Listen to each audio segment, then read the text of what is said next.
There we go. Hello, Elba. Hello. Hello. Oh, shoot, I forgot my vest. Well, that's all right. We'll do all right. Well, that's okay. Tonight, welcome, everybody. We have Mr. Bob Ross. Hi. Hi, how you doing? I'm doing really well. Doing really well. Gonna paint us some happy ships. Yeah. Happy little ships. I like to paint. You like to happy? You know, you can paint at home, too. Oh, good. Can I? Yeah. I got a toothpick and some enamel. Can I do Well, that? you can paint whatever you want to paint with. Oh, great. Yeah. Yeah. And we also have Mr. Berserker01, who's a spaceman spiff. Spiffy Spaceman. Spiffy spaceman. And we have Dark Lord Sidious Geo Get Money Towel Man. Good. Good. Go to the dark side. Yes. And then we got Disco Lando. I'll be right back in an hour. All right, see you later, man. Bye. Red one, get back. Wait, no, come back. Oh, he's gone. He left. Come back, Mark. Come back. Okay. There we go. Or Mick Foley. Hello, everybody. Good evening. All right. Disco Lando. What's going on? Happy Halloween, everybody. Happy Halloween. Happy Halloween. Yes, happy Halloween. And this is our episode 100. 100. 100,000. Thank you for the resub. Awesome. Thanks, guys, for coming out tonight. Special night. You guys should be out trick-or-treating, but you're here. And I love it. We're going to trick some treat for you guys. That's what we're going to do. Are we gonna? I'm hiding from the trick-or-treaters here. Yeah, I know. I got everything closed up in my house. I undid my doorbell, and I'm just ready to rock here. So we're good to You go. undid your doorbell? Yeah, I went down to my basement, and I actually removed the wires connected to my doorbell. You unhooked your doorbell. Yeah. No, he undid it. I undid He it. undid it. It's a special kind of thing. Undid it. Later on, he'll do it. Oh, exactly. Yeah, just do it. Just do it. We have one special thing I got to talk about tonight. We have, for the very first time, we're going to try this out. We're going to have call-ins. When we get to our Q&A time tonight, we're going to actually, you guys can call in and chat with us real time on a phone. So, confirmed. We don't know if it's going to work or not, but sure as shit going to try. We're going to have some happy accidents. Happy little accidents. Happy little accidents.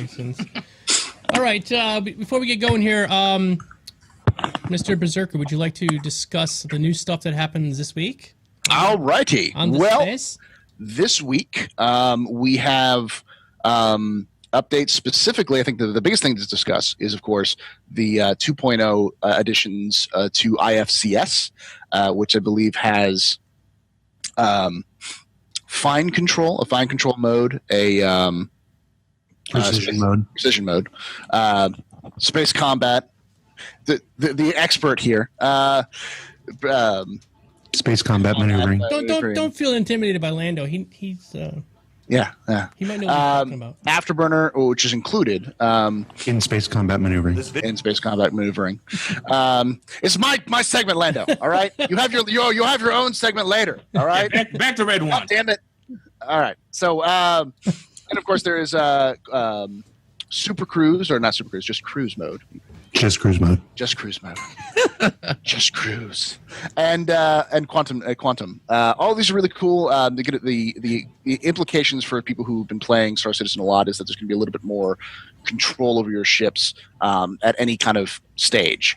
And there's a lot of interesting discussions on fuel. I thought this is fuel work with every single one of them now is one of those things that like the difference between boost and afterburner is interesting. The concept, whereas the boost now is just for, like, you can help with lateral strafing and stuff like that, whereas afterburner actually, does that increase your top speed?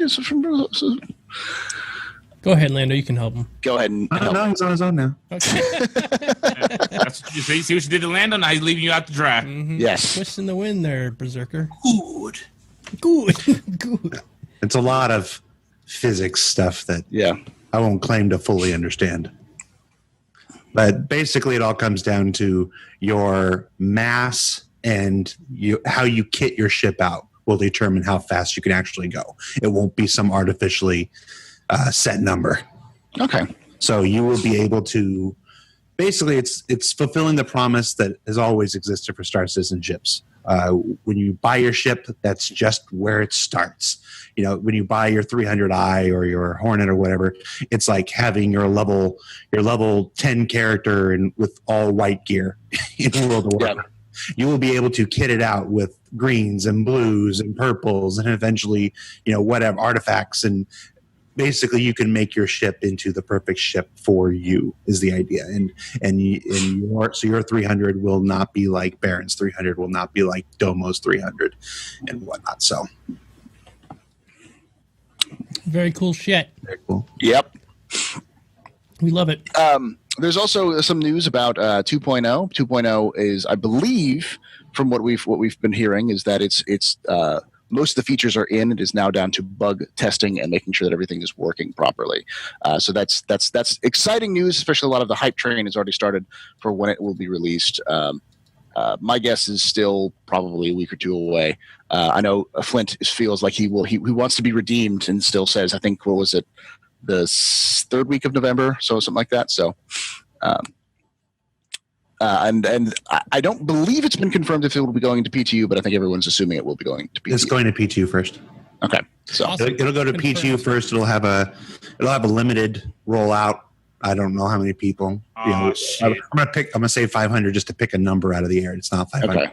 But it'll be 500 at first, and then it'll expand to 1,000, and it'll expand to 2,000. And again, I'm just using those numbers to illustrate the growth in the staging. Yeah. So we'll go off of a backer number. No, we liked what we did with the social module. Basically, we're going to look at who's actually playing. We're going to look at the people who are actually playing Arena Commander, the people that are actually contributing to the testing and making the game better, and those are the people that will get in first. Because it doesn't do us any good to give access to somebody who doesn't log in and who will log in now that they have access for 25 minutes and then stop logging in. That doesn't help us make the game better. So we've got all our metrics. We track everything. So we tested it out with the ArcCorp rollout, and it worked very well. We were able to iterate and fix a lot of stuff with ArcCorp very quickly because we actually controlled the rollout to the people who play the game and actively provide feedback. So what you're saying is, if you're not playing now, get the fuck in there. yes, That would be helpful. Yeah. As well, there was some news on 2.0 that the Cutlass is going to be in now. 2.0 in the initial rollout with the multi-crew functionality is what was in the latest update, as well as lots of interesting bugs like entire consoles falling through stations and other such amazing game-breaking things like, AI is crashing the entire game when they shoot. So while there's great, cool things that are coming out, there's also some tempering with the bugs, and there's still a long road ahead for a lot of the stuff that need to roll out. Let's add that the Cutlass that's in 2.0 is not the long-awaited Redo. rejiggering of the Cutlass. It is the existing Cutlass with some additional functionality. So the Cutlass has not been Jesused. It has not been resurrected. It is still the same old Cutlass that we know and love and hate and fly around. Well, no, it'll be better because it'll have the new flight model attached to it. It just won't have all the new damage states. It won't have it won't have the physically based damage. It won't have the new modular additions that they've been working on. Continue. But it will have.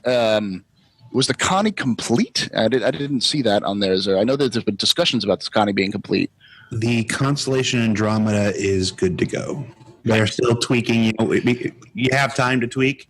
Oh, we're not going live today. All right, I'll keep tweaking, kind of thing. Okay. They're still playing with it. They're going to play with it until the day it goes out, and then they're going to keep playing with it because that's what we do here. But yeah, it is. If 2.0 if everything else in 2.0 were ready to drop today and that went out today, the Constellation would be good to go. Yes, why did? Sorry, just answering your question. Somebody asked in the audience. Oh, and the last bit of news that I had was that the restructuring of several CIG offices, but the Austin office primarily has gone through, and several members of CIG have said their goodbyes. Their last day, including Megan, who was one of the art leads. She said she had she went on Twitter and a couple of places thanking everyone for the time she had at CIG and all that kind of stuff. So if you see that, start hearing the noise about they're firing people or people are leaving, it's just restructuring that they had been planning out for the last zombie apocalypse. Just live yeah. with It was mentioned in the September update, and it's been rolled out over the last couple. They paid all the employees for at least 5. They gave them 5 weeks notice, gave them pay, let them find new jobs. I assume, or Very, very generous leaving terms, by the way. yeah, That's really great. I got fired a bunch of times or laid off, and I didn't get 5 weeks pay. yeah. I ain't get diddly shit for my jobs. Let me add that this is our last week in the Santa Monica office. We're moving next weekend. Oh, cool. So that's part and parcel of what this is. The Santa Monica office is moving to a much larger facility, and we'll be able to accommodate much more people. So folks like Jason Hutchins are relocating out to Santa Monica, and Pete Mackey's coming out to Santa Monica and stuff. So it's not a downsizing in the least. It is a refocusing. It's a I'm really tired of having Skype meetings. I really like to be able to talk to this person in person and stand over their shoulder and work with it. People just work better when they're in the same office. So the worldwide distribution, it was always a necessity, not a something we shot for. So when we had the opportunity to start combining some teams, you have to take that opportunity. Zane is going out to Manchester as the global head of UI. He's 26 years old and he's got a global title. That's awesome. We announced that a couple of weeks ago when it was announced. I didn't know that he had not left yet. I thought he was. And he's still here. It's because he has glorious teeth. That's the only reason. I recognized him in the Halloween photos, in the Halloween costume party. I'm like, that's Zane? I thought he was in Manchester. So there's restructuring going on. I believe Sandy's already left for the new office, right? Or she's already setting up. She's in charge. We go back and forth every day. We're building it up. We're building it up right now. Okay. Building right now. We're still running cables and stuff. Because she did that picture of she had broken down her office last week, or was it this week or last week? She took a picture saying goodbye to all office. So yeah, she's got her equipment at home. Okay. Just trying to get out of the way. Sandy doesn't like to wait for anything. If there's something to do, it's like I can break down now. And you break it down now. She's a go-getter. I'm glad you guys broke that down, because a lot of people, freaked out like, oh yeah, restructuring, and dumb people saying stuff on the internet. Oh, that means layoffs and all this other stuff. But really, you guys are restructuring, like you guys said on ATV. They had the audio team. They always get shit done faster than everybody because they're always together, and that's what you guys are aiming for, to push out content even faster. So, fortunately, it's sad, but that's what has to be done to get stuff pushed out faster because everyone's complaining. So, we're expanding. The Manchester office is always expanding. It's our biggest office. Frankfurt is growing now. They're building up. DevOps is moving to Frankfurt. So just because we have all the guys that built the engine, so it's just once we have the people who know CryEngine down to the ones and zeros, it's like maybe they could do the DevOps. Yeah, see, and that kind of makes other people kind of obsolete. That happens with stuff like that at my job. People restructure or get put to another job or laid off because they have new machine. Wait. You telling me it's not some kind of conspiracy? No, there are many conspiracies. This isn't one of them, though. I could have sworn somebody told me this is all like some kind of mass conspiracy. It's a scam. I mean, everyone knows that. It's totally all the people who are not so smart, like to talk stupid and don't know what the hell they're talking about, and that's why their game is almost off Steam. So I mean, would you stop, Gio, with the hate?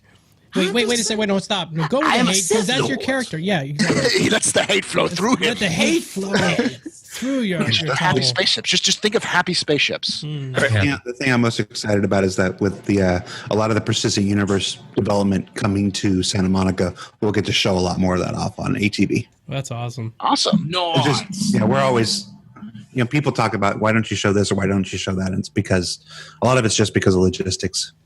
It's just all this stuff's going on in other studios and we're not there. The community team's here. Yeah.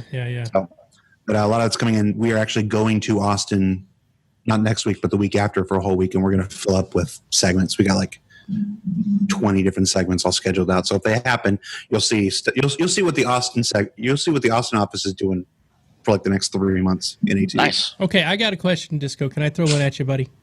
Can I pitch one at you? Was that it? That was my question. Yes. Okay, there's another one. Follow up. What's it like being in the sort of the Defense Against the Dark Arts job at SIG? Am I? Yeah. I hadn't really thought about Yeah, that. you're like Snape right now, and or not Snape. What's his name? Yeah. Well, he eventually becomes. I'm not a real big Harry Potter guy. The Kenneth Branagh was the Defense Against the Dark Arts yes, in you one movie. kind of look just like him actually. So, what's it like? It's well, my job. I don't know. Okay, I'm still stuck on the analogy. Somebody gave. I'll tell you about the analogy somebody gave me the other day that I thought was pretty funny. But no, as far as what's my job like, it's amazing. Yeah, no, I meant more of the you might have a target on your back kind of thing. Like it seems like everybody gets in that job, they're gone before too long. But you came up from the ranks. If people don't know, Disco used to be just a video content creator. He just used to be like one of us. One of us. Like One of us. one of us. Just like a fan. He was just a Kool-Aid drinking fool like the rest of us. I would like to clarify that under no circumstances was I ever like Banyas Baron. Could be. Burn. Baron, why so serious? Oh, he's gone. He's leaving now. Goodbye. See ya. He's out. Him and his hair and everything. He's done. He'll be back. He was going to say He's that got a Baron's a contract. generous lover and Disco is a very, very selfish man, and that lets. But you know, Well, it was like I was trying to decide who I was going to make fun of, and I was like, I'm actually a really big fan of Geo Get Money, so I'm like, it's not going to be him, and I don't know who the fuck Berserker is. no, it It's doesn't. not going to be him. Damn. So it was basically left to Baron. Yeah, don't worry. You don't. Hi, I'm back. Welcome No, I'll back. tell you again. I'm gonna think about that Defense Against the Dark Arts thing. I don't really think that doesn't apply from my perspective. That the analogy that somebody said to me the other day that I thought was actually pretty apt. Somebody sent a PM. Was it a Reddit comment? I don't remember where it was from. I think it was on Twitter. They compared the community team to Thor, to the world of Thor, Okay. where Chris was Odin and Sandy was Odin's wife, Frigga, I think it was. Freya, yep. I don't remember her name. The Rene Russo part in the movie. And Ben was Thor, and Alexis was Jane Foster, and I was Loki. Well, obviously. And they drew it. They drew it all. There's a Ben graphic. as Phil Coulson. Well, they're not in the Thor universe. Ben's got way more stroke than Phil Coulson does in the Thor universe. All right. Yeah. Makes sense. In the world of the community team, Ben is the star. Okay. So he's not Phil Coulson. He's the Thor. Well, Agents of S.H.I.E.L.D., then he'd be Phil Coulson. Maybe. I don't know, with all these jobs that Lando's In had, another- he had this one for a while. Yes, Baron. In another analogy, he would be a different character. Okay. That's all I wanted. In Star Wars, he'd be Luke. You know what? You're a character who killed Gandalf, so I'm... All right. Well, Lando, again, how many jobs have you had before this one? This is my 36th with an I-9 and a W-4 official, like tax withholding and everything. This is my 36th job. Holy Christ, Roberts. Now, how do you go through all those jobs? Amphetamines. And Geo. I worked a lot of jobs at like No there blasphemy. was like 15 years there where I worked 2 or 3 jobs at a time. So and I would work a job for 2 or 3 months until I got tired of it, until I learned everything I wanted from it, and then I would quit and go to a different job. I've never been fired in my life. Oh, that's good. That's good. I haven't either. I just quit on their ass, so yeah. Yeah, I left. Yeah, but it was a lot of amphetamines. Good. All right. So what else? What else is new this week? I should add that I'm sober 5 years and 7 months now. Oh, good for you. We Back just in the thought day. you were always a drunk. I didn't realize you were real serious about that. I'm always serious. Why so serious? Huh. All right. So what else is coming up? What else is going on here? In the verse here. Wait, Disco, does Ben have both arms? Yes. Sorry, I just saw your Twitch chat. Oh, There's a lot of stuff kind of on the DL. I mean, there's not been a lot of big announcements, and there hasn't been a lot of movement. 1.3 dropped last week, so there's been a lot of bugs found in 1.3, which are being addressed in 2.0. But otherwise, it seems like it's been a pretty quiet week in terms of announcements or big things. Well, then we can Calm before the storm. Yes. The comment for start exactly. There is wait, hold on, that's the wrong link. I'm going to give you guys the link to the question and answer sheet so you can see it. Ooh. Okay, there we go. All right.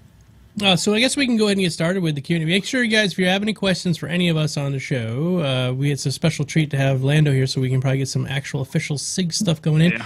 We're going to get ignored now. I was going to ask Lando. Yep. That's okay. No, it's fine. Yeah, the only reason I came on was to correct all the bullshit you guys were spewing last week. Right, which is I was watching last week's show and it was driving me crazy. I'm like, oh my god. You mean drunk-headed gamer was on here? We've never claimed to ever be accurate. We're mostly vapid, and so if we do anything outside of that, we're actually accurate. It kind of screws our whole thing. Like our vibe is all thrown off tonight because we have somebody here who actually knows what the hell they're talking about. So, I'm looking at this question sheet, and right off, there's like 40, 50, 60. Oh, there's several hundred questions, but right off the bat, like right in the middle of this entire sheet, there's in capital letters boobs.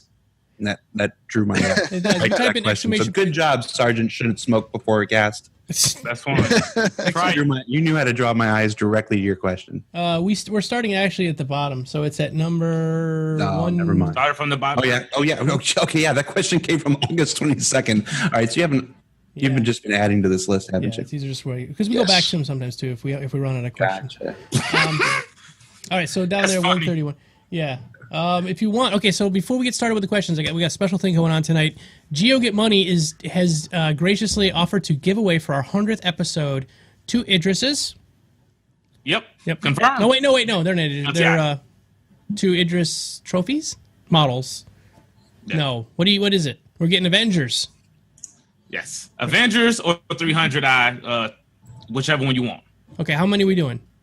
2. Okay, so we're gonna start this off in a little bit. We're gonna give away 2. So everyone, I want you to, before we do this, Gio, say something in the chat. Okay. Everyone, if you want to win these ships, you got to follow Gio. It's required. I want to win these.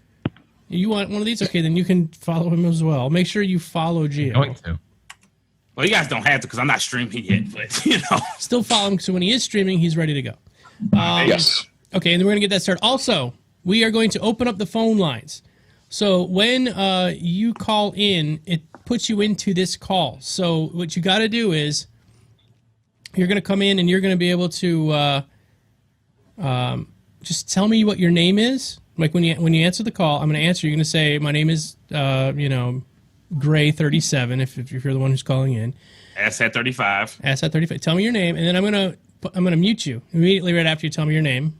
And then I'll say, okay, Assat 35, go, and then you'll be the one asking your question. And then when your question's done, you're not gonna. I'll hang up on you, and we'll go to the next person. Okay. So there we go. Real quick question, Lando. Mm-hmm. The fist fighting. How far is that along? Because I remember Chris mentioned it a long time ago on Temp of the Chairman, and I never heard nothing else after that. Fist fighting. Yeah, like he meant. What the fuck are you talking I don't about? know what that. He mentioned something about like learning some martial arts type shit. Karate.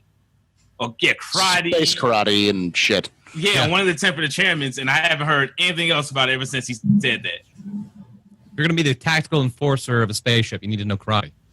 Yeah, like, you want to go golden eye karate chop someone in the cockpit. I got no fucking idea what you're talking about. I'm with you, Lando. I don't know. The avatars, can they do karate? Can I do sweet karate? I mean, moves you all work around at the the Area 51. You're supposed to know. I got no idea what you're talking about. I know more than Lando. See that, guys? I watched Temp of the Chairman. I know more than Lando. All right, well, then how about this? Will we ever be able to do sweet karate moves inside of a spaceship? If you work hard and you believe in yourself. Jeez, we got to get Chris Roberts on here next time. I guess.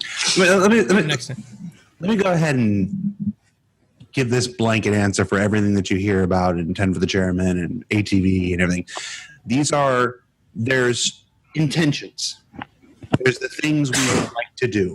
There's the things that we assign our people to explore, to figure out, go and see about making this happen.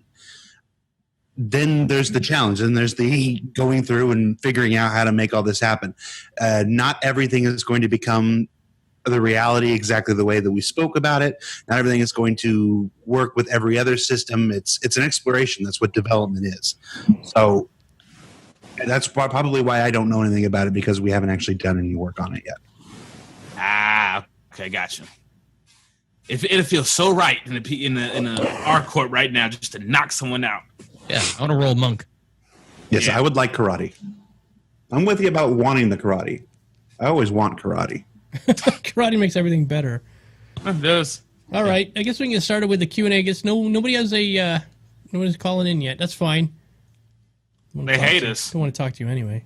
Whatever. Yeah. The phone lines are opening if you guys want to call. All right, so first question up here. Historically, when SIG have revisited a ship or series, as we've seen with the Freelancer, the overall design got larger. With this in mind, SIG are scheduled to do a pass on the 300 series. Please discuss what could be. Many thanks. I got to wrap this around here. I would like to take this question, if I may. By all means, that's what you're here. You can take All it. right. Where are you getting that the Freelancer got larger? It did. We saw it on the pictures. It was a video I think someone did. I forgot who did the video. We played it last week, and it showed. I'm sure it's Teller. Right, It may have been, and so he did like a little video showing that the original one and the old one just got bigger inside the small. And from what asset? That I don't know. I just know what Exactly. I think. Teller's got magical powers to get at. I think a realtor just took all the pictures, and that's why everything looks bigger. There are explorations. There are things that we try. We try something, we try another thing, we try another thing. Just because there was a model in a build at some point that somebody pulled out does not mean that's indicative of what's going to be in the actual release. So, and that goes for everything. It goes for when you're pulling models for Terra out. That goes for when you're pulling out the Freelancer model and putting it next to something else and going, oh, yeah, it got bigger. Yeah, we were experimenting with it. The larger Freelancer model comes from Calyx when he was doing his grabby hands thing. And he needed a space that was bigger to demonstrate the idea for grabby hands. The focus of that was not to demonstrate a larger Freelancer. It was to demonstrate his exploration of the idea of grabby hands. The necessity of the larger Freelancer was just to make the video. So don't take everything that you mine out of the build as evidence of some direction or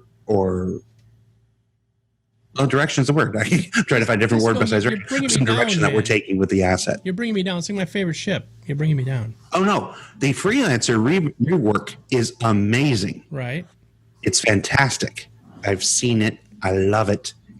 I'm super excited. I'm just saying don't take, we saw a model in a build that we extracted 5 months ago to mean that it's getting bigger. Okay. It may get bigger. I'm saying we're still working on it. We're still exploring. You're saying there's a chance. I'm saying there's always a chance. I'm picking up on what you're putting. It's not about what you're saying. It's about what you're not saying. Yeah, man. It's always about what I'm not saying. Ah. Perfect. You've got to read between the lines. Next question, Sa. Read in between the lines. Which will be launched first, Star Citizen Alpha 2.0 or Half-Life 3? This is a question. Half-Life 3. That's a tough one. From DS. This is a question from DS. TS. Star Citizen Alpha 2.0. Go on.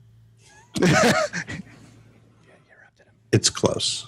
Is it soon or is it soon? It is soon. At the end of this cast, which is why you're here to announce the simultaneous release. Well, Illuminati is confirmed. That's what I got from it. So compared to other things that are soon, this one is very soon. Very soon. In the grand scheme of the universe, it's instant. It's in the grand scheme of everything that is soon. This one is very soon. Very soon. See, we got to come up with our own language so everyone doesn't know what the hell we're talking about. Just soon. That's the release date. Well, there's soon TM, which is long term soon. Yeah, that's definitely long term. Yeah. And then there's like soon ... which is closer. And then I'm remembering that old Monty Python spam sketch right now. spam. Soon. Everyone's jizzing. Good. That's actually absolutely Yes. excellent. I want to go back to that freelancer thing though and say that every other time that we've revamped something, it has gotten bigger though. I'm just saying, It's don't true. take That's what I'm saying. don't take the things that you're pulling out of builds as evidence of what's going to happen. So you're saying that it's not necessarily going to get bigger, but it could get bigger. Historically. No, I'm not saying it's going to be bigger, but Historically. I'm saying the one that I saw yesterday is the exact same dimensions as the one that's in your hangar. Okay. But we let's- like them big, so that's But good. it's not done. So Yes, Sergeant Jockich, you can call in right now on that number, and you can join the call with us and ask a question. That's what it's for. wait, are we bringing Jockich into the call? Not just Jockich, Sergeant Jockich. No. Yeah, he's got rank. You know, I love me a non-commissioned officer. I know, me too. All right, so next question. What do you guys think about the possibility of having auto-tracking in the game? I, for one, don't like the idea of having it as a downside. auto tracking like weapons. That's what I'm wondering. Auto-tracking, like auto-following, like, you and your shipmate or your convoy just trucking through? As a joystick user, it would be awesome if gimbal weapons had a degree of targeting.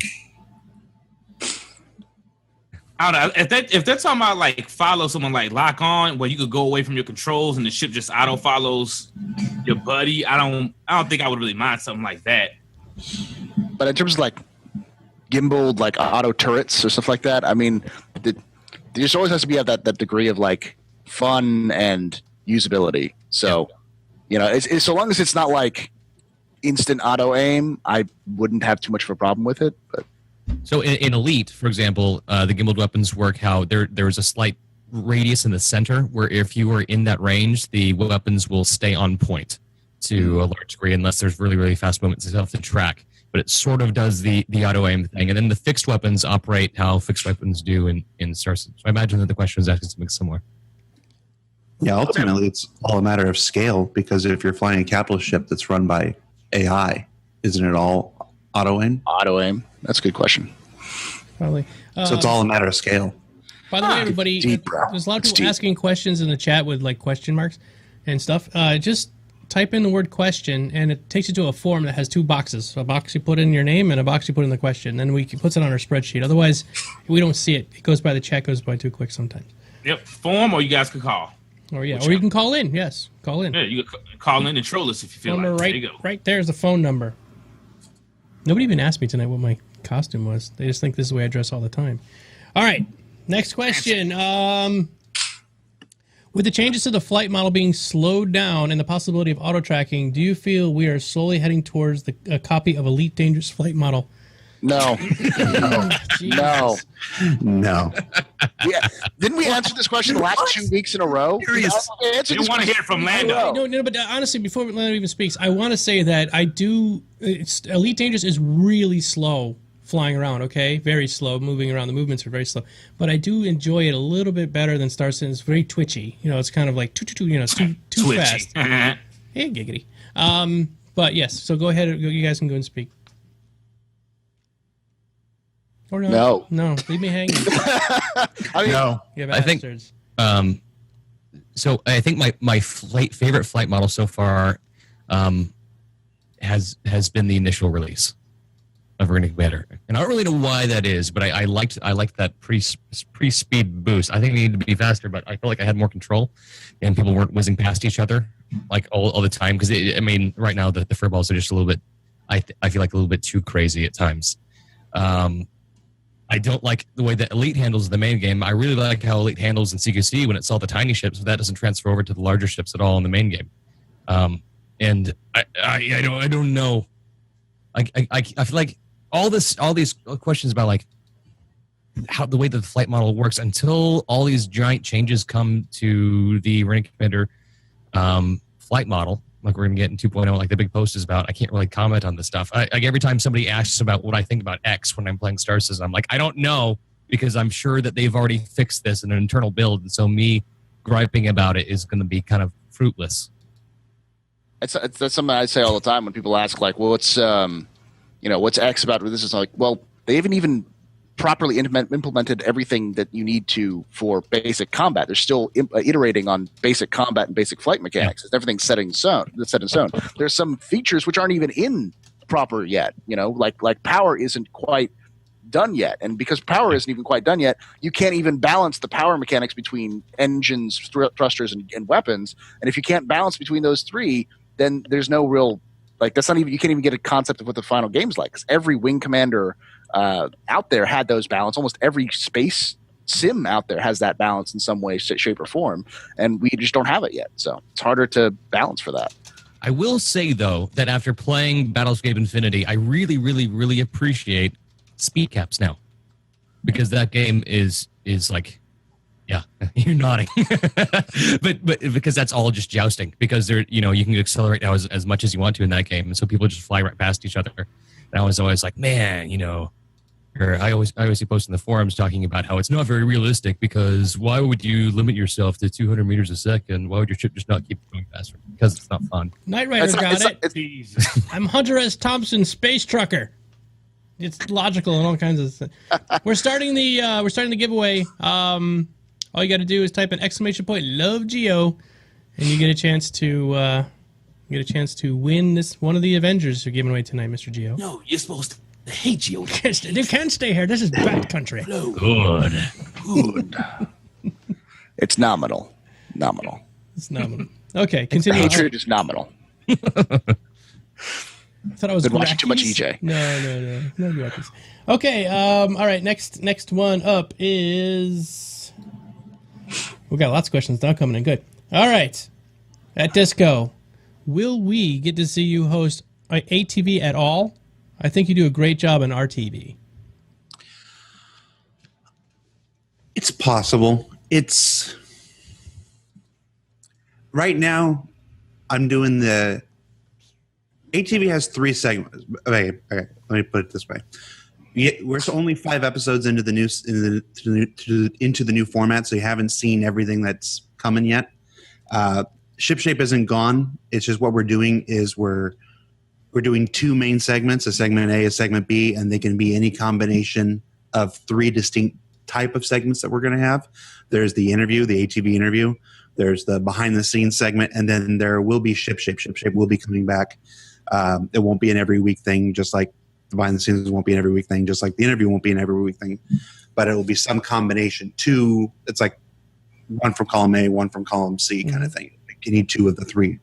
And Ship Shape will come back when we have the new pipeline finalized, because the big struggle with Ship Shape was having all this information, knowing it was going to change once they finalize the new pipeline, and they're really close on that too. To answer the question, I'm the one doing the interview. I'm the one doing the behind the scenes. I'm the one that's going to be doing the Ship Shape. Mm-hmm. So to put me as host would be kind of too much Lando, I think. Hold on a second. Hello, caller. What's your name? Hi. This is Shehan. Excuse me, Shehan. Shehan. All right, hey, Shehan, hold on a second. I'm going to mute you, and we'll pull you in a minute, okay? Sweet. All right, so go ahead there, Lando.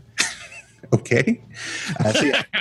So it would probably be a little too much Lando. It's the same reason Ben doesn't do the segments or Sandy doesn't do the segments. We like to have some separation between the stuff.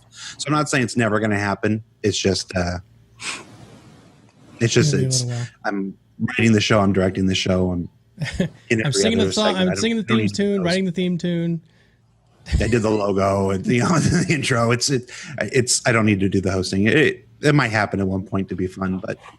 So is Wonderful World Star Citizen, is that dead now, or what's going on with that? No, that's always been the same thing. It is. Let me think about the most delicate way to put this. It assumed the position. Actually, that's a whole nother story. I should find some of those images we put together. Baron and I were once going to do a show with Lego sets and our action figures and stuff, but then I got hired here. Yeah. Wonderful World is still going. It's when I find 6 to 8 things that truly blow me away. So now the community sucks right now. That's what no. It's. Oh, we're not good enough for them. I want one better. I want two better. I want three better. I don't want what everybody else does. If I'm going to stick my face on it and tell you guys that this is exceptional stuff, I want it to be exceptional stuff. Real quick before we go on, I just want to interrupt. The community's not crap. It's just not good enough. What's going on? What's going on with? He's just disappointed in us. Disappointed. What's going on with the? He's Lego not angry. No. It's an aggregate. Whatever the community is at, I want to highlight the stuff that's that. So if the community is awesome, then I need awesome +2. If the community is awesome +2, then I need awesome +4. That's just what it is. I don't like. I hate participant awards. Yeah, I hate them with a passion. I'm a competitive son of a bitch. So, all right. I want that stuff that's steps out from the pack. All right, here we go. Let's. I'm gonna bring Shayhan. Shayhan, are you ready? Yeah. All right, go ahead with your question. Hey, how's it going? It's just first of all, we miss you over at H3 there, Disco. Who is this? And I guess the question is, there are certain online radio stations that play music for this game, and other games as well, and other stations. I heard rumors that Star Citizen is going to be implementing some sort of back-end stuff so that you could kind of have like radio stations in your ship and throughout the galaxy. Is this true, or kind of just a rumor? Or? This is an intention. It is something we absolutely want to do, but we haven't done anything to explore making it a possibility yet. So I'm not going to sit here and tell you it's going to happen. It is something we absolutely want to happen. We are already working on some streaming integration into the client now with things like the Newsvan variant of the Reliant, which, if everything goes, again, the way that we intend it, should be able to act as a camera and stream what it's seeing directly to Twitch or YouTube gaming or whatever ends up being the case when the time comes. So yeah, we're already building in functionality to send stuff out from the game.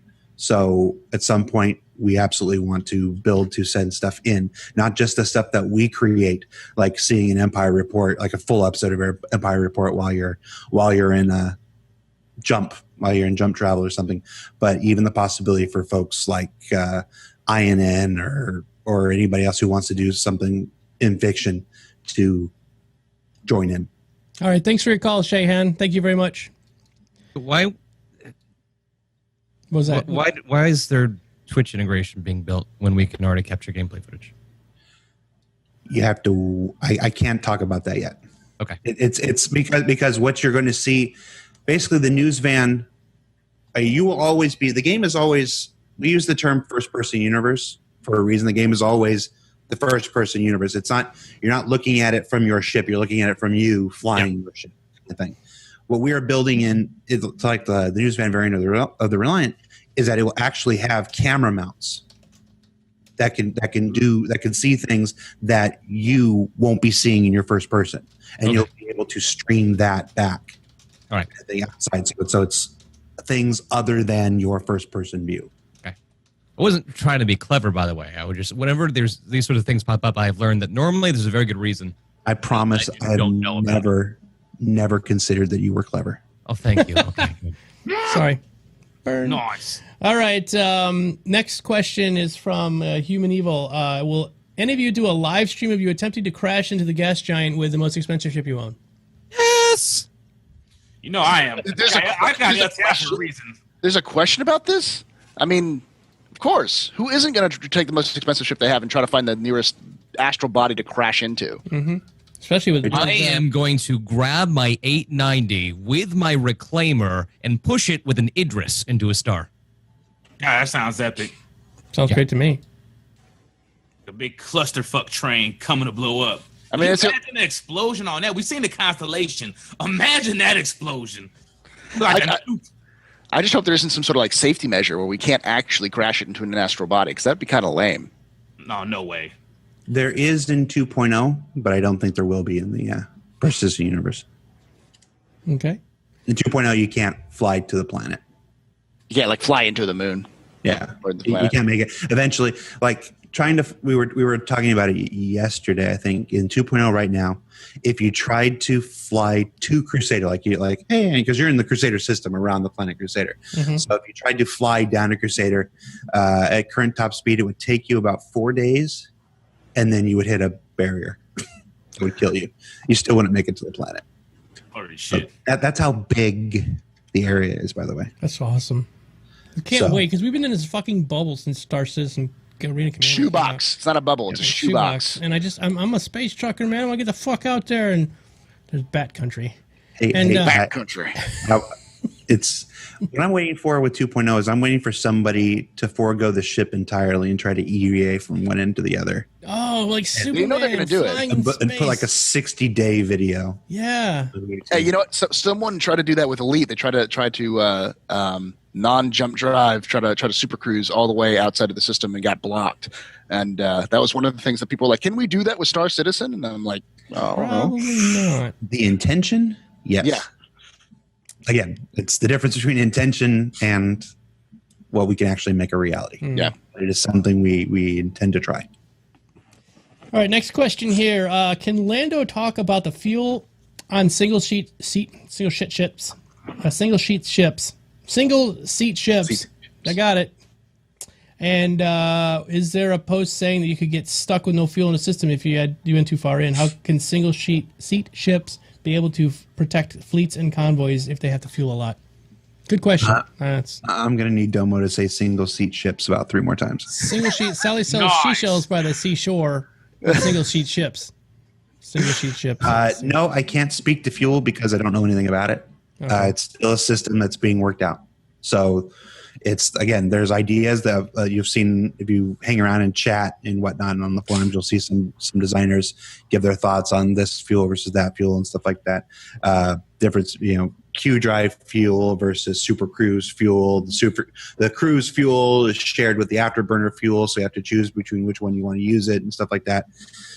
Again, it's all still explorations. It's there's a design in place, and then we use the PU to test that design, and it'll either work awesome and we keep it, or it'll require some tweaking and we'll tweak it and then we'll keep it, or it won't work and we'll do something else. That's what development is.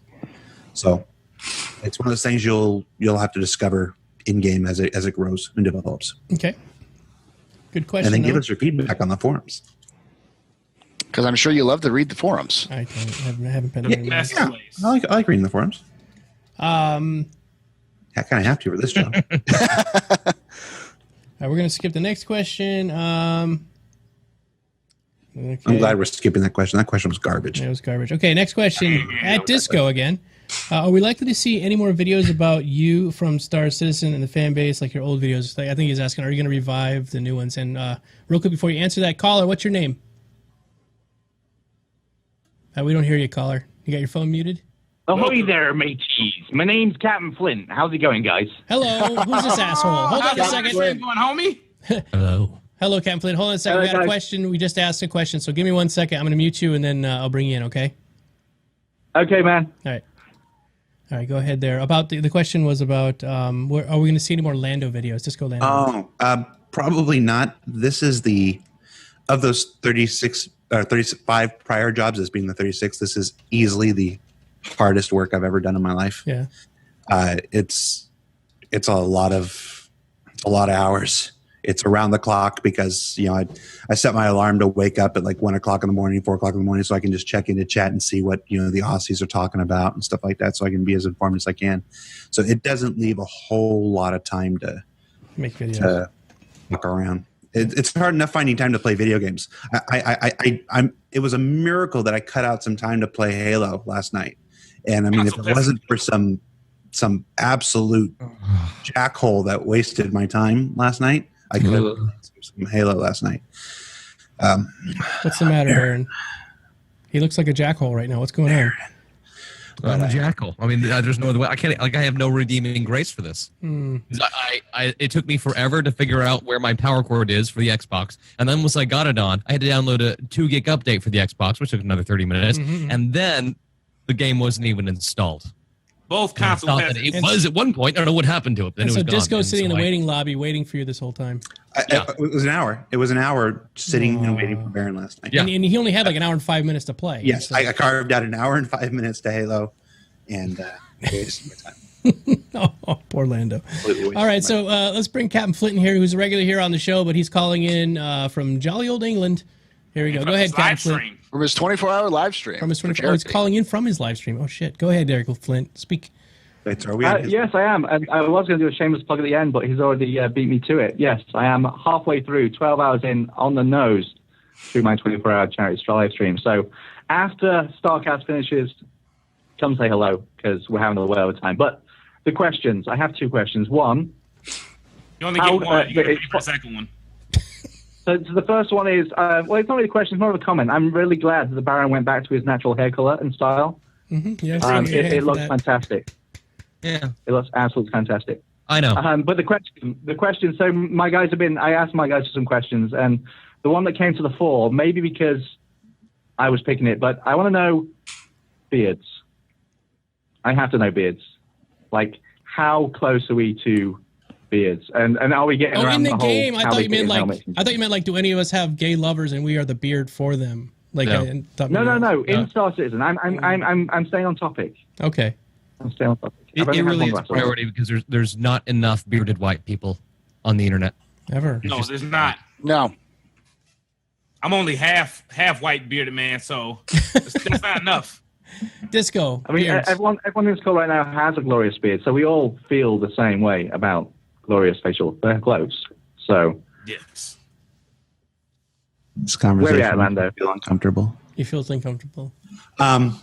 Yeah, of course. There's going to be beards. There's going to be all kinds of hair and facial hair options. There hasn't been a whole lot of work on the character customization yet. We're really heavy into the character pipeline itself at the moment, and you will see some behind the scenes stuff in the character pipeline if you tune into our anniversary stream on November 19th. But Can we change the name to Plugcast? yeah, well, Yes. now I'm thinking whether I was supposed to say that or not. No, Oh, Sure, it's fine. I say I'm sure everybody it's they can fine. plug everything Tune in on tonight. November 19th exclusive. and That's see, StarCast. and see some behind the scenes stuff on our character pipeline. Awesome. Yeah, Bishop had a beard in the Bishop speech video. I mean, it wasn't. Yeah. Well, it was there. Slight. But yeah, there you will can be be about to shave for the morning. Just plenty of keep beards and clothing options and capes, and there's absolutely going to be capes. I ask Forrest like every day. Hey, Okay, still doing how capes in the about- game? He's like, yeah, we're still doing capes. How about Cool. this? A race of cat-like creatures called the Ralkilthi that have beards like all over their whole body. We could call them the Pussians. The Pussians. Please.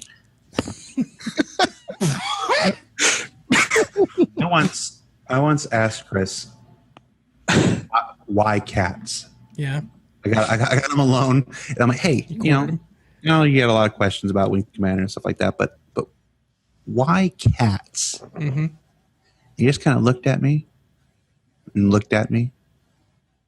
just like I'm looking at you now. Right, yeah. He just kind of looked You're at looking at me my soul. It's kind of scary.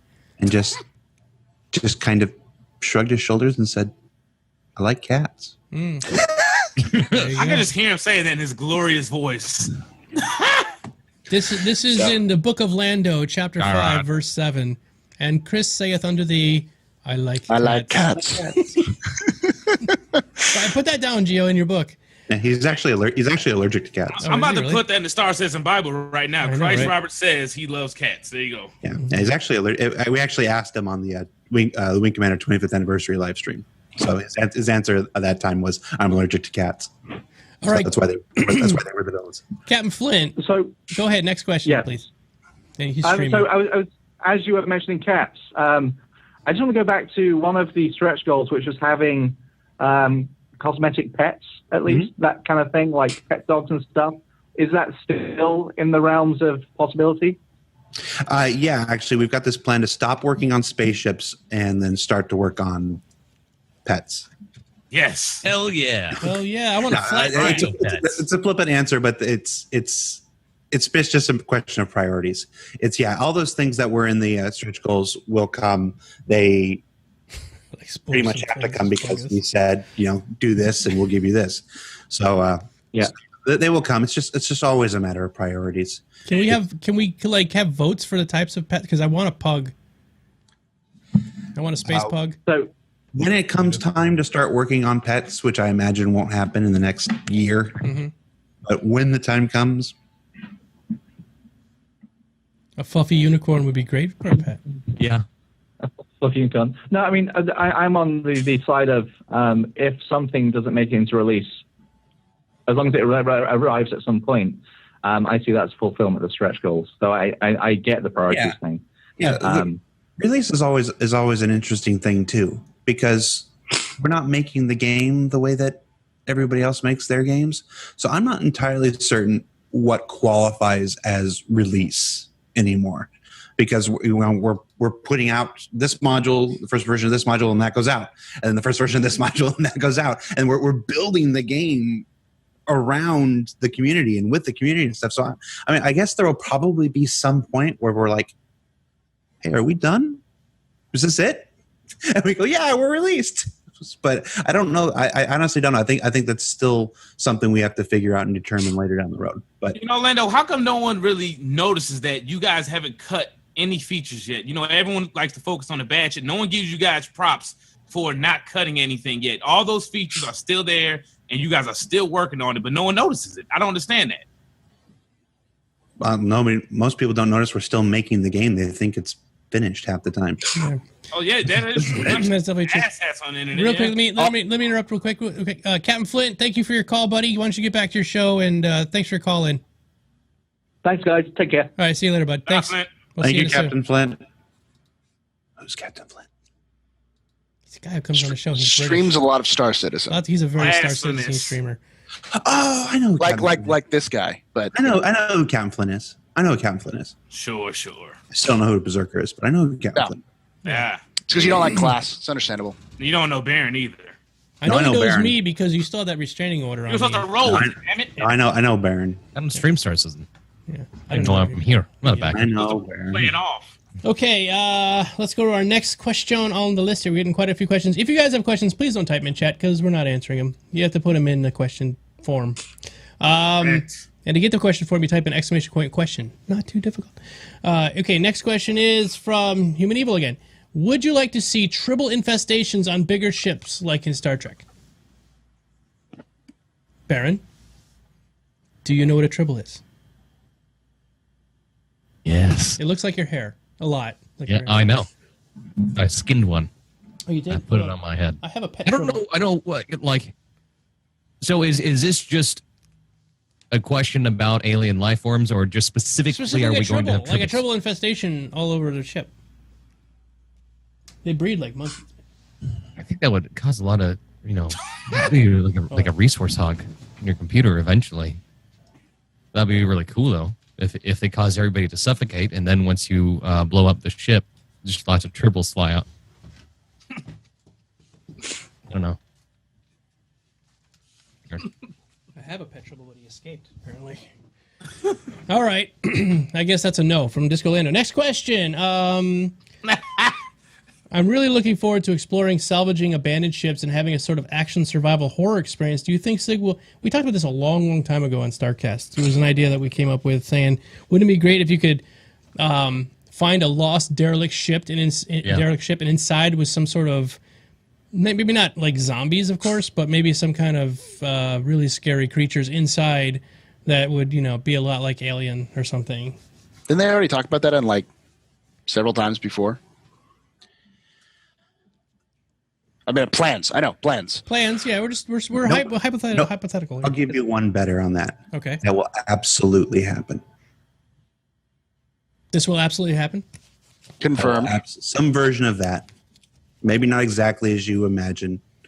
Some version of that will absolutely happen. So long as I am afraid to explore an abandoned ship in deep space, then, I'm okay with that. Fear will be an aspect of the game. That is great. The mind killer. Yes, it is a mind killer. Oh, I love will that spice Dead be in the Space type game? of shit. Yes.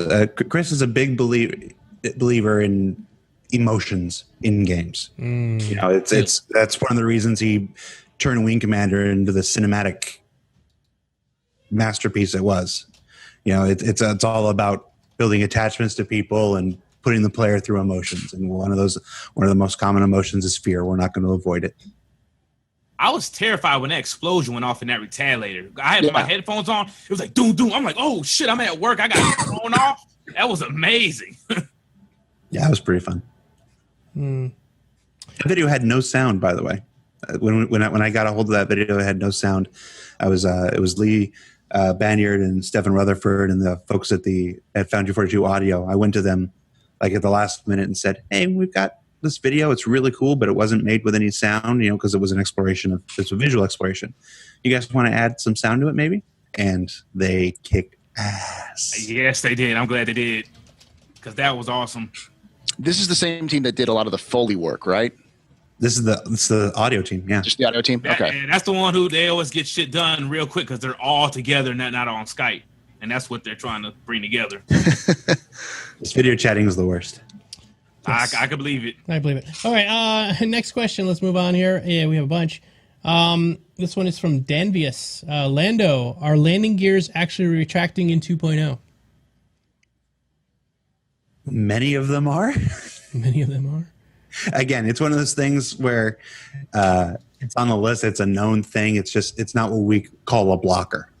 Okay. So it's yes, it's landing gear for the most part are retracting, and eventually at some point they will get their springs and their shocks, do whackers and stuff. Yeah. So it's all stuff on the list. Awesome. All right, next question here. Assuming the anniversary sale is going to occur this month, I guess you're talking about November, because November 19th. It's confirmed for the 19th. Right. No assuming. It's November 19th. It's November 19th. Will all the ships that went on concept sale this year also be appearing in that sale? I'm not prepared to tell you what ships will be on sale, simply because we have not decided what ships will be on sale. Interesting. But you can look at how we did it last year, where there was like on Monday there were 2 or 3 ships, and then Tuesday there were 2 or 3 ships, and Wednesday there were 2 or 3 ships, and they went in windows. That worked out really well last year, so we will probably stick to that model, although we have not decided yet. So I know last year's sale I pretty much seen everything except for the 890 didn't come back on sale. The Idris M or none of the Idris ships came back on sale or Scythes, but everything else I think I seen. Yeah, the 890 didn't come back on sale because it was just introduced the month earlier. The 890 came out during CitizenCon. I need to re-unmelt. So it was on sale literally a month earlier. So that's why it didn't come back. I'm so jelly I didn't get one. I think. Okay, and I know you're already doubting me that I'm thinking. I smell smoke. I have never seen super limited quantity ships. I don't know. I get upset. I get upset when they come back. Like we have a super secret lot of like 300 more that we're going to give out. Yeah, it's the reason for that, and I'll tell you the reason for that is because we always kind of work under the assumption that this could all stop at any point. We try not to take our growth for granted. You know, we always work on the assumption that this could dry up, people could become disinterested, and just people stop pledging next month. You know, so we always look at what we have now and then figure out where our sales are. So when we say we want to sell, like with the Idris, we'll use the Idris as an example. When they came up with, we want to sell 1,000. And I don't remember what the actual number is, but we'll say 1,000 for this demonstration here.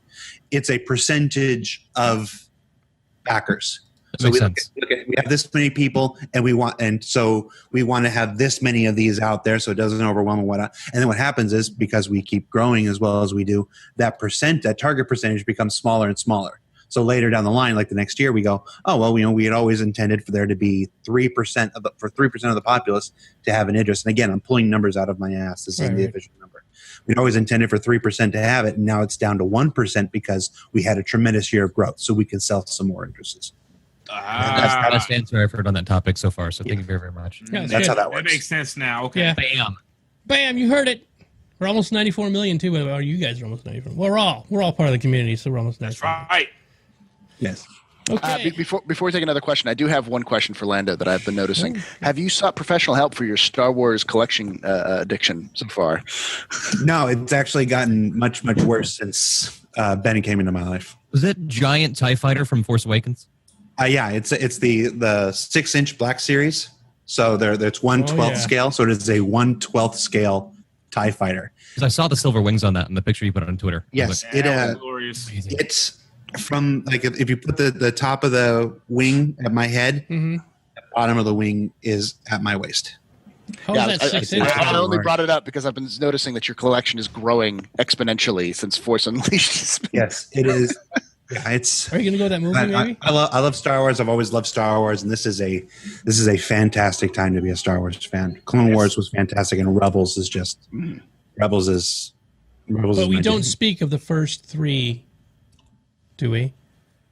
Yeah. Oh. No, there's nothing, absolutely nothing I hate in the world more than Bad News Baron. But after that, yeah, it's revisionist history. I hate that shit happened. Those movies are bad. They're bad movies. Yeah, but they happen. I don't believe in not talking about it and pretend they don't happen. I can just stick my fingers in my ears and go, no. Yeah, I don't. I take the bad with the good. Okay. One of the things I like most about the Disney thing is like the marketing is everywhere. Like everywhere I go, there's just Star Wars stuff. It makes me happy. I walked into my grocery store the other day, and there's like Luke Skywalker bags for taking out your groceries. Like, come on, really? Market like Disney. Oh yeah, they especially commercials. I can't help. Every time I see the commercial, I gotta stop and just watch it. It's like I won't even skip the ad. I just watch the Star Wars ad. I can't help it. Yeah, well, I mean, on top of that, I was going to say that one of the good things that the original trilogy brought out was things like the Clone Wars, like the original Clone Wars animation, and then the Clone Wars series was good. I did like Clone Wars. They were really good, and there's lots of really interesting characters that have been created in the expanded universe because of the original. Right. Clone Wars was amazing. That you could make me care about a clone is amazing. Yeah. When I saw Captain Rex was coming back in Rebels, I like squealed. And I'm like, squealed like a little girl. Like, when they said that Gregor was coming back, I lost my mind. I was like, you made me care about a clone. How did you do this? And then I love Hondo Okana, who was another favorite character, and he's coming back in Rebels next week.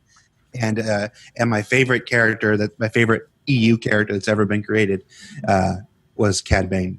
So if they bring Cad Bane back, I'm gone. I'll lose my shit. Let me drag us back on topic here. With Arena Commander 1.3 crashes to the desktop every 4 minutes, can we expect a fix for this before 2.0 hits? That's from Zeus. The fix for that doesn't happen ever. I've been going through the issue council recently. There are some people who are having that. I was talking to Binford Thursday on it. I suppose which specific day doesn't really matter. I was talking to Bedford about it, and they have it pretty isolated. What's causing it? The fix for that may be in 2.0 because 2.0 is very soon. Okay. I was yeah. Soon. I was going to say that at some point they did an official announcement. You guys did an official announcement saying that there wasn't planning to be a hot fix before 2. No, there is no currently planned patch between now and 2.0. Okay. Doesn't mean that doesn't change. It's a thing that you constantly evaluate. It's 2.0 is close enough that the thinking is that we can roll it into 2.0. But how long is the PTU period? And that'll be determined by how disastrous the PTU period is. How broke it is, yeah. Exactly. How many folks are fixing things? When people ask what the player limits are and stuff, that's all what the PTU is designed to help us figure out. So it will be on the PTU as long as we feel it's necessary. Before there comes a point where it's like, can we get more testing on the PTU done, or can we get more testing on live? Because live is still a testing environment. This whole thing is a testing environment. So it's just it's a question that you constantly ask and reevaluate. Yeah, PTU 1.3 seemed like it ran better than live 1.3 for some reason. There are people because Joe, there's just a whole lot more people on live. And that's really what it is. The servers, the problem, the ultimate problem with PTU, and this is the problem with every PTU, from us up to World of Warcraft, the largest MMO ever. And I say this because I worked there for a number of years. It's that people don't play the PTU. Hardly ever. They go on and find out what the new stuff is, and then they log off. Exactly. So the PTU, the testing virtue of the PTU is limited.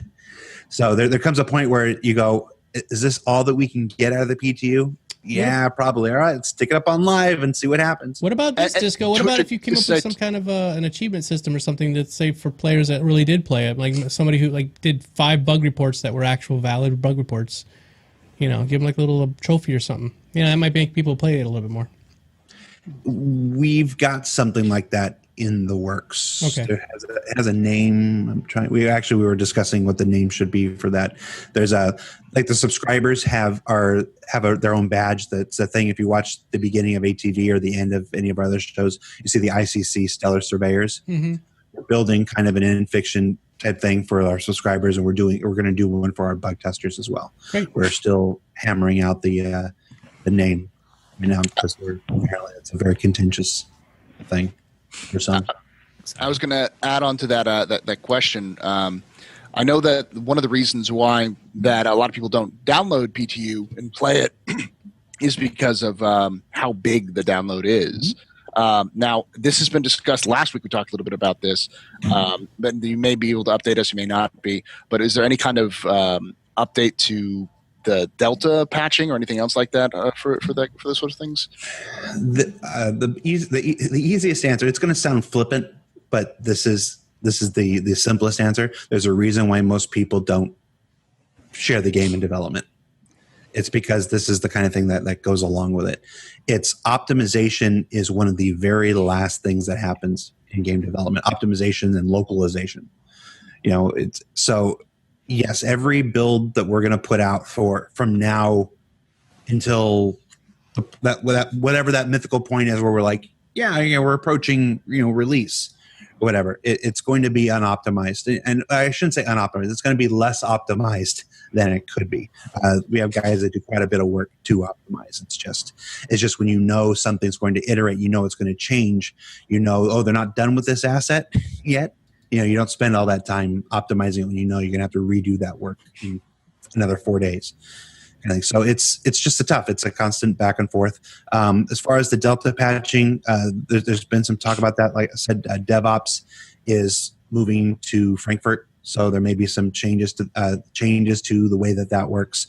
I haven't been given any visibility on that, so I can't tell you any specifics because that process is actively going on right now. That conversion is moving over at the moment. So there is something going on in terms of trying to make patching a little bit easier. There's some active. Yes, I think it's safe to say that we're always trying to make every aspect of Star Citizen better. It's just a question. Again, it's a question of, does it make sense to do that now versus does it make sense to do that next week, next month, next year, whatnot. So it's much smarter, dedicated people than me make those decisions. So we would have like a chart right now, like the main focus right now would be like the FPS and 2.0, then like the beginning that probably get the last thing is optimization and pets and shit like that, right? Right now, there's nothing that every single person is working on. Like we don't take everybody off whatever they're doing and focus them on anything. But the focus for most people, I would say, is 2.0 right now. Mm-hmm. 2.0, a lot of the work for Star Marine is going into 2.0.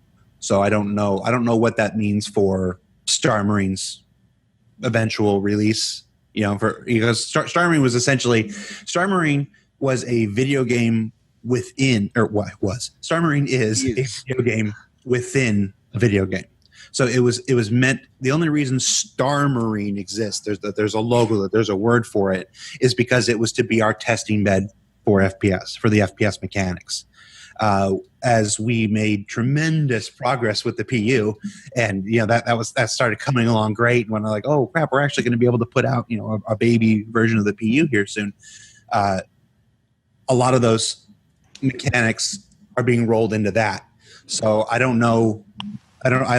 So Star Marine will still ultimately serve a purpose. Star Marine will still eventually at some point be that thing where you just go in and shoot people, quick, arcade style. When I say arcade style, I mean with a kill board and everything. It certainly won't be arcadey, as most people say. But as far as being a test bed for the FPS mechanics, we're getting we hope to get a lot of that as 2.0 develops. So it's get it on both sides. So I don't. Right now, everybody's more focused on the baby PU Star Citizen Alpha 2.0 than I think they are on Star Marine. But it's still. I mean, hold on one second. Caller, what's your name? Caller, what's your name? Somebody calling in. Hello. Hi, what's your name? Hi, this is Underscore from Test Squadron. Hey, Underscore. Can you hold up one moment? I'm going to mute you and let Lando finish up, and then you can come in, okay? All right. All right, go ahead. Continue, Lando. I'm sorry. Yeah, but I think a lot of what was going into Star Marine, you'll see in the baby PU. You'll see a little bit of it in the first drop, and then as the PU grows and it iterates, you'll see more and more of what was going to be in Star Marine there anyway. So I guess I don't have any oversight as far as when Star Marine's going to drop at this point, but I just know that it's a lot of the same feature set. So if there was a Star Citizen Pi right now, how much percentage is going into Star Marine right now? I honestly don't know how to answer that question. I don't have the oversight on it. What flavor pie would it be? Yeah. Pumpkin? Blueberry Yum Yum. Blueberry Yum Yum. All right. I like those chocolate, the little Hershey's, not the Hershey's, the Reese's peanut butter cup pies that they sell at Jack in the Box. All right. Okay, go ahead. Do you feel like that's not serving the section of the community who really doesn't like peanut butter or are allergic to peanut butter? Yeah, it might be peanut. Yeah. These nuts. These nuts. Okay. Here, let's let Underscore hop in with this question. Go ahead, Underscore. You can speak. Okay, so the middle bottle in the mystery refinement cabinet, aka the space tank, has disappeared. Does anybody know why that's gone? Good question. You said the bottle in the cabinet. Is it really? Is gone. Did you take the orange bottle in the middle. The orange bottle in the middle of the what? The liquor cabinet? The mystery refinement cabinet. Does anybody have Star Citizen up running right now? Can they check? Yeah. Have you checked for it on the issue council? No, it disappeared like 3 patches ago. Oh hell no! There is some conspiracy going on here. There's something real deep going Illuminati. on. I don't know. What's more important to me is in the locker. It's the one that made everything look like Tron mode. Is the bottle of Cloud CT Lando Fever syrup still in the locker from another? That's great. Oh yeah, it's there. That's there. All right, then I don't give a fuck about the other thing. Woo! All right, Underscore. Thanks for calling in. Thank you, Underscore. I don't know. Check issue council. Est always asking about that cabinet. They gotta get the liquor. They gotta get that liquor. Important. Yeah, you gotta get drunk, then you gotta go to ArcCorp and start shit. That's how you do it. Space Captain Crunk. All right, next question from our question and answer sheet here. Oh my God, we're getting a shitload of them. Look at them come. Okay. Yeah, right. Okay. Cake Logic asks, Lando, were you already kind enough to choose my Vanguard for exploration question? I would now like to ask you which mode it can travel a star system's distance, quantum jump or other. I have no idea. I don't either. No idea. Real technical stuff. Lando may not know too much about. Well, it's not even necessarily that. Again, it goes to the intention versus the reality. We've been in the habit, admittedly, a lot of talking about intention as if it's reality. You know, it's oh yeah, we're gonna do this. Yeah, we're gonna do this. We're gonna do this. We're gonna do this. And it's just a me thing. It's not like it's a corporate mandate or anything. It's certainly there are no corporate mandates here, but it's just for me personally. I prefer to distinguish between the concept of intention and reality. I don't know what the intention on what the Vanguard's going to be capable of doing. But ultimately, that's why the baby PU exists, so that when the Vanguard becomes flight ready, we can put it in there and we can see. And then, of course, it's always the Vanguard can do this today. Mm-hmm. But then once we get every other ship in there and stuff, and then you start to balance these things out. And then, so what it can do in a world by itself may not be the same as what it can do in a universe full of a bunch of other spaceships. Sounds good. Okay, next question. This is from Fadern. Is there any more information on the Avenger variants and or rework? The Avenger is and has been my all-time favorite, and it's killing me to see what breeds of penguins we will get to own. The Avenger is an incredibly popular ship. That was my first ship. It's a good price point. I don't think folks actually appreciate just how popular it really is. We do an accounting of ship ownership. In fact, let me see if I can bring that up here. I can't show it to you. Make sure my information's like. Oh, damn it! We would kill to have that kind of data. Yeah, great data. Yeah, No, really, we would. No, we wouldn't. Who do we have to kill? One of us. One of us. It's in a folder called Part of the ship, part of the crew. Ship ownership breakdown. All right. So there are currently 65 different ships, and that includes all the variants that have been sold. These aren't the ships that are in game. There's actually more ships in game, but these are the ships that have been sold. And in the let me sort here by we sort by largest to smallest here. The most popular ship that's owned out of every ship is the Aurora MR. There are 785,000 ships sold. It's actually on the front page of the RSI website if somebody wants to look it up. That thing at the bottom where it says the UEE fleet, that's the total number of ships that have been sold. In case you were ever curious what that number means. It's like 780-some thousand right now. There are 130,000 plus are Aurora MR. That's because it's the best ship in the game. Because it's the best ship in the game. But the Avenger is a top 10 ship. With no variants, it's a top 10 ship. Looks That like is a an penguin. incredibly... I think it's a price point. It's a large Yeah, ship for I mean, the price. as someone who plays Wing Commander a lot, Message me. it's Hold on. Pause for a second. I'm sorry. We just had to give away. So, Windsurfer, congratulations, you won. You have to give a message to Geo. Say something in chat so Windsurfer can write you, and then we're going to start up another giveaway right now. So stick around, everybody. We got one more to go. These are all gifts from Geo tonight on our 100th anniversary. Thank you, Geo, for doing this. No problem. All right, now go ahead and talk, you guys. Sorry. But the Avenger, there are more Avengers out there than there are Cutlasses. There are more Avengers out there than there are Constellations. There are more Avengers out there than there are Super Hornets. More than Hornets, actually. It's an incredibly flexible ship in game right now, and it's also very affordable. Yep. So, and it's had to suffer through a perception image where the Gladius came and stole a lot of its thunder. So even with that, that's not how many we've sold. But when I say it's in the top 10, I'm not talking about the number we sold. I mean that are still currently owned. That's a number after melting. So it is a very popular ship. So we are very keenly aware of how much people want the variants for those. It's the what is it? It's a GS, right? So it is. It's owned by the UK team at the moment. I just got I just got some movement on the Cutlass. You know, we're going to have a big update post coming soon on the Cutlass. So it's one of those things where you have to kind of pick your battles. I could have gone after the Avenger or the Cutlass. We went after the Cutlass for this one, even though the Avenger technically affects many more people. But it was just a personal thing for me. I just wanted to get the information for the Cutlass out there. So yes, there will be an update. I can't tell you when. We've had the 3 variants for the Avenger. So there's the stock version, and then there's 3 additional variants for the Avenger known to us for a while now. I think it was actually a slide that mentioned it back in January of this year at the PAX South presentation, the roundtable, the town hall. The town hall we did actually had a slide on the Avenger variants. Now there were 3 kinds there. I think we actually even said the names there. I don't think people picked it up, but yeah, they're coming. They're coming. We know how important it is. It's one of those things because it affects so many people. I think we want to make sure we do it right.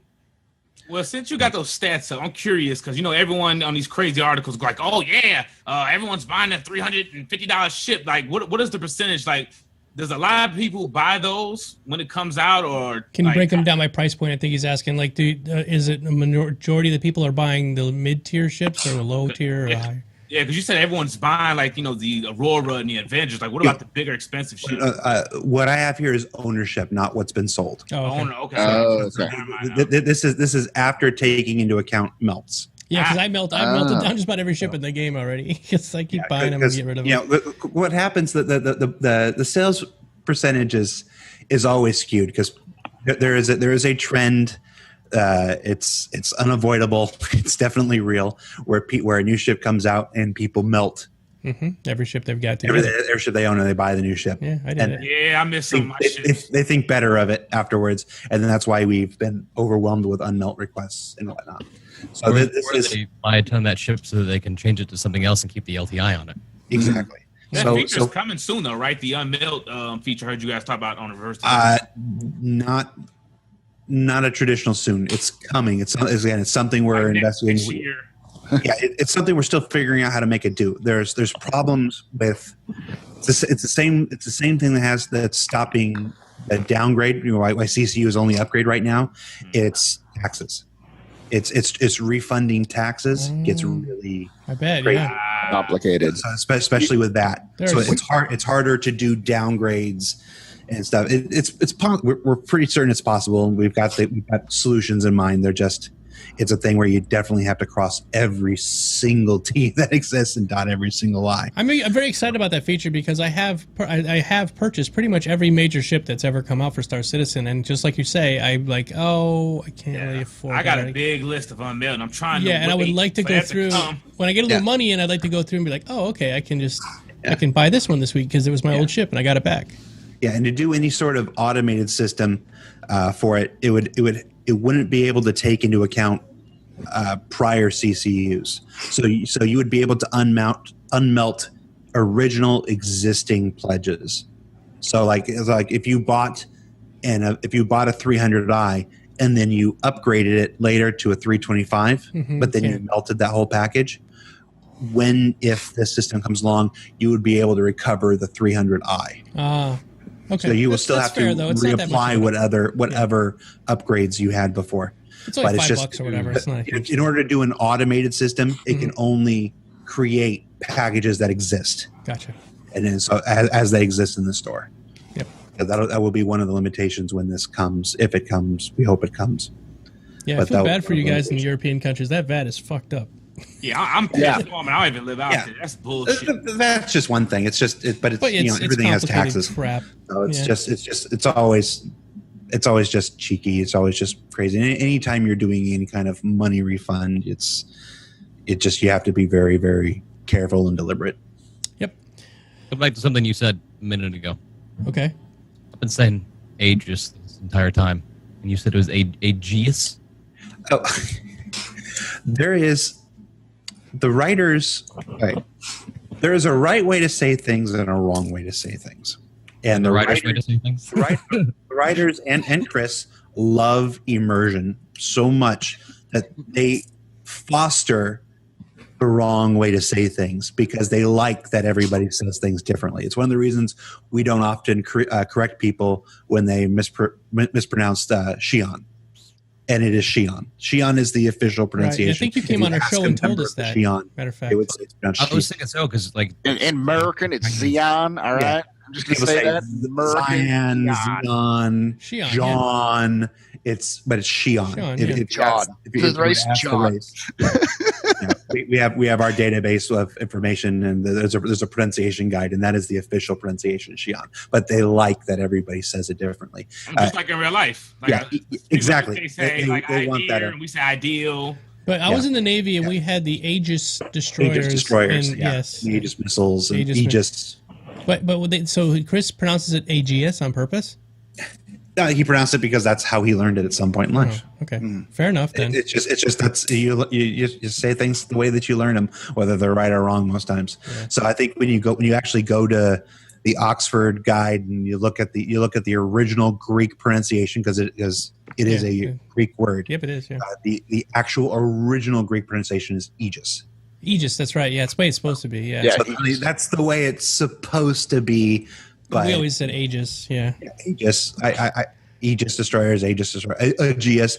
I think Aegeus is wrong. If you're saying Aegeus, you're just wrong. Right. You're fail. So you should be ashamed. But, I had this problem with Connie too. Yeah, say it however you want to say it, guys. That's part of what makes it. Here's a fun. I get creamed on my videos. Like, no, I felt like that. Let's get back to the question real quick. But questions. Yeah, real quick. This was for Landon. It's be fun. Which Star Wars toy of Ben's do you covet the most? There's nothing Ben has that I don't have. Okay. That's just true in life. That's not about Star Wars. But Damn, son. no, he has a loving wife who cares for him. I don't have that. Oh, sad Lando. Now I'm fucking depressed. Yeah. That's okay. Here's the lotion. Here you go. Here's some lotion. Puts the lotion on the skin. It puts the lotion on the skin. I really enjoy how Gio really just had that. I know, it's right there. And he's got a towel. Guys drop a ship. I'm just like, oh, yeah. He didn't have to reach anywhere. He didn't have to dip out of frame. No. Right there, Andy. Right there. Next to my stick. Right next to his stick, which is highly polished. Which he likes to stroke a lot. No, my favorite Star Wars toy is my Lando doll, the one that I use for Disco Lando. Although I've been getting the Hot Toys 6 scale recently, and they're so much better. It's making my Lando doll look like crap. So I really need Hot Toys to make a new Lando for me. So. Next question here is about Captain Flint's Extra Life campaign and also Bad News Baron. We're going to probably go over and raid Mr. Flint after we're done with the show here tonight. That's probably what we'll end up doing. But, Mr. Bad News Baron, could you please just real quick do a plug about your Extra Life going on? Sure. So the best way to go along with me here on this magical adventure is to see a visual aid. So if you guys want to open up a new tab in your browsers and go to bit.ly/spacing for charity, it'll take you to the Extra Life page. And there's a handy flyer that has everything that we're doing. We're doing a 36-hour stream that can be extended to 42 hours, Squadron 42, if we hit stretch goals. The initial goal is $5,000 raised. Stretch goals would take it up to $7,000 for Squadron 42. And we are giving away something every hour, and probably multiple somethings every hour because of how much stuff people are throwing into the pot. There is, I think at this point, a couple thousand worth of prizes that I'm giving away, as well as every donation you make will enter you into the Mog Nation Extra Life raffle. So every $5 is a ticket, and you can win almost $4,000 worth of Star Citizen stuff in that Extra Life raffle, which is explained again in that post. So you can really, really, really, really bank while helping sick kids. This is benefiting Children's Miracle Network hospitals, which helps kids who are sick, who have cancer, who have fibromyalgia, whatever that's called. I don't know how to pronounce things. Fibromyalgia. Stuff, yes, is what it says. Fibromyalgia. It helps them regardless of whether or not their families can pay. So it's a really, really, really nice thing that they do. So we're going to raise some money the way that we have raised so much money for Star Citizen, and we're going to do awesome things as a community. So that's going to be next Friday. Next Friday, starting at 9 a.m. Central, and that goes to 9 p.m. the next day, unless we hit our stretch goals. In which case we'll go. You're going to hit it. Yeah, this is my fourth year doing Extra Life, and it's a fantastic charity. So if you guys are going to support it, it just helps kids directly. I used to be a nurse, and I worked in pediatrics for a little while, and it's great. It's really great. The little things can help. All right, so let's move on to our next question. Is there a lore explanation for the boost fuel aside from gameplay reasons? I don't get why Afterburner would consume fuel, why Super Cruise does not. This is from Danvius. If there is an explanation, it's not one that I have yet. Very good. Any updates on the SC cards that spend over 1,000? These are the concierge cards. Yeah. Oops, forgot to put the thing back. Sorry. I'm looking at Baron. All right. Just random voices in the background. Any updates about the concierge cards? They're probably going to go up in the store next week, possibly the week after. But is it like $3,000 for a card if you spent more than $3,000? So it doubles your. No, it's the same card. If you hit concierge, I don't know what the card costs. It's like $5 or $10. Yeah, that's cool. It's a Basically, it's one of the most requested features we ever get is to bring back citizen cards. Yeah. And one of the last things we're ever going to do is bring back citizen cards. Aww. So this is it's a single card that we don't have to personalize. It's turns out that personalizing metal is a bitch. And expensive. It's expensive and it's a logistical nightmare and whatnot. So this is the same card for everybody. It's black because along with the like the Amex black card, it's meant to seem elite and whatnot. It's just a fun thing. It doesn't have your name on it. I mean, Chelsea put up a post a long time ago, asking, hey, what kind of perks would you guys want? One of the most voted thing was the concierge card. So what is it going to look like? I mean, does it have any of our information on it at all? No, it's an individual. It's a single card that's the same for everybody. That's the compromise to actually being able to do it. Oh, I was so upset that I missed out on personalized cards. Me too. Yeah, because I never got one. Yeah. So yeah, I have dog tags though. That's really good. Yeah, it's just a thing. You can get one if you want one. If you don't want one, you don't have to get one. It's not taking the place of anything else. It's not like, oh, we're doing this one, so we didn't do something else. It's just we came to a point where we realized that we could do this now with minimal impact. So we're just doing it. So, and I don't know what Baron is showing up on us. That was the Gamescom thing, the metal Gamescom founder thingy. Yeah. When server, message me on RSI because I don't see you message me on Twitch, dude. He keeps getting timed out. You gotta message Gio. I try to. I don't know what's going on. Yeah, he keeps getting. Well, he's putting up. I don't know what he's doing. He's put up email addresses or something. I think the bot's catching it as a link. So. What French toast?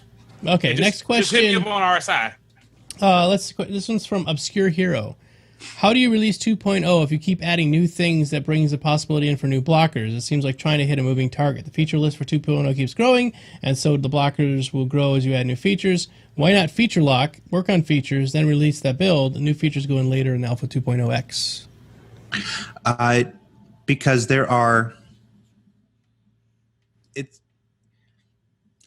features that let me put it this way. It's kind of like trying to catch a moving train. Mm-hmm. The train is constantly moving. The train has the train's going to get from point A to point B, and when it gets to point B is when you launch it.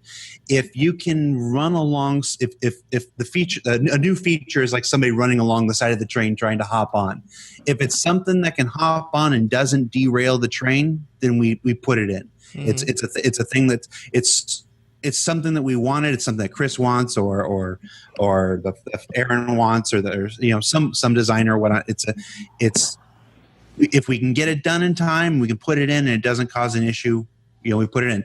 If it becomes when those things are listed as blockers, if it ever came to the point where one of those new things were the only thing that was stopping the train from getting to point B, we take it out and release, and then put it in later. But if it can jump on the train without slowing the train down, without stopping its eventual release, there's no reason not to add it in and have a more robust feature complete release. Okay. It's cool. But like you guys said, you guys be having intentions that you want to add stuff in, but you guys talk about in the future.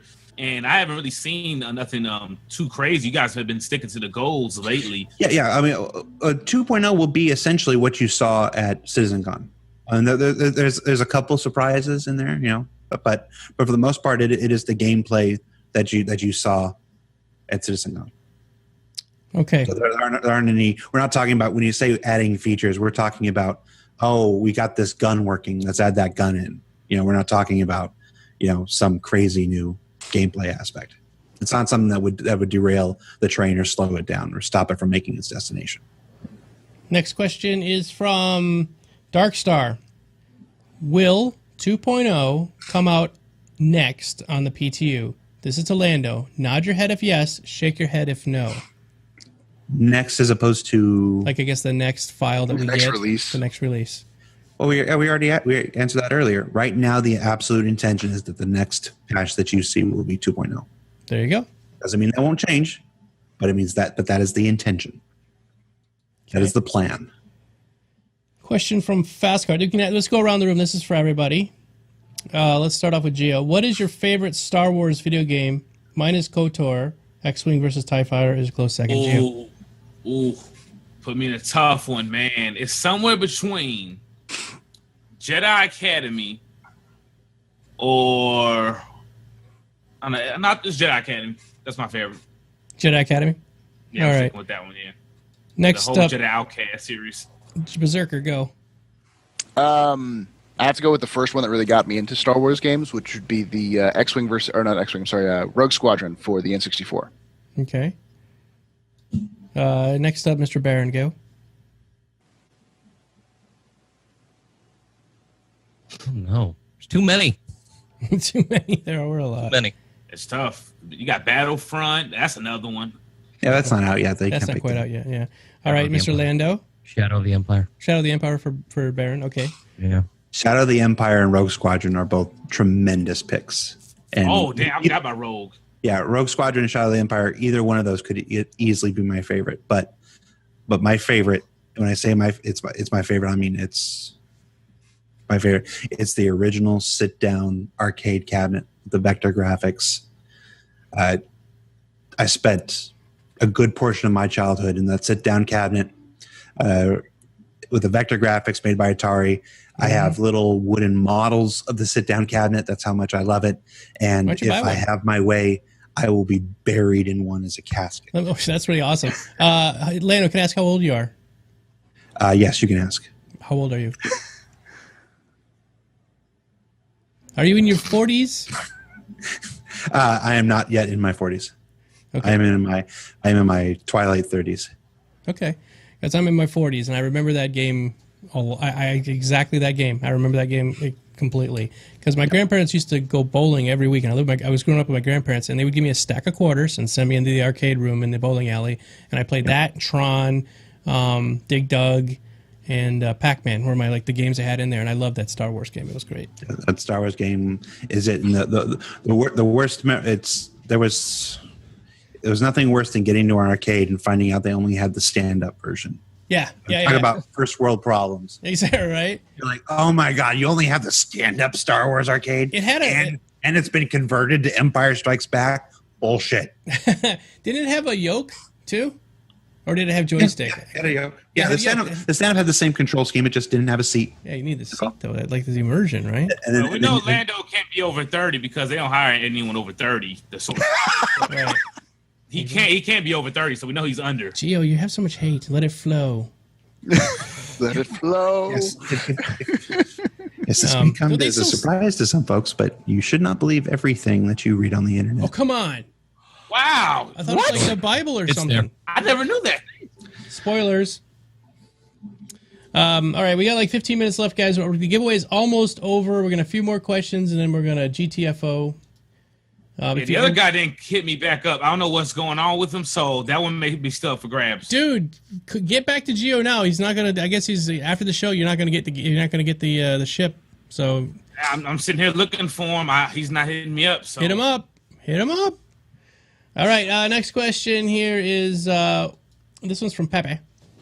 What happens in the cargo with players in the cargo area if you switch gravity and it starts to roll? Do they follow the ship's motion, or is it throw up time for people like with Rift on? That's where the interior physics grid comes in. If everything is functioning, your ship is 100%, you don't have any damage to your gravity and whatnot, then you won't notice the movement of the ship until you look out a window. Okay. Oh, Gio, if you're standing there and you're looking out the window, yeah, you're gonna throw up. Okay, Gio, he sent it to you on Twitch. You know how to get your Twitch message? Gio's a YouTuber, guys, so be gentle. Yeah, I'm going on the side of messages. I ain't see it. Go check your other box. There's a yeah. Check the other box on Twitch, Gio. That's where all of ours always show up. Yeah, you can actually get rid of that other box. It's in your settings, and it just puts everything in one mailbox.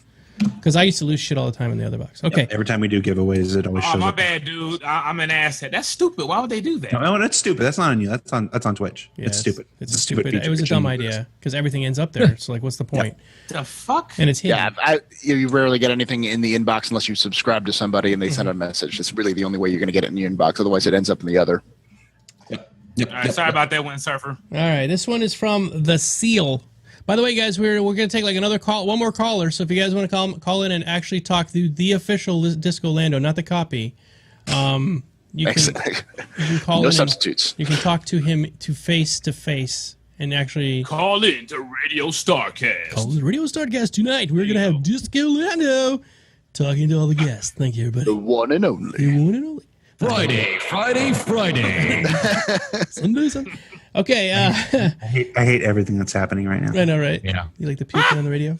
Okay. I know this ist far. This must be a German. This is far away.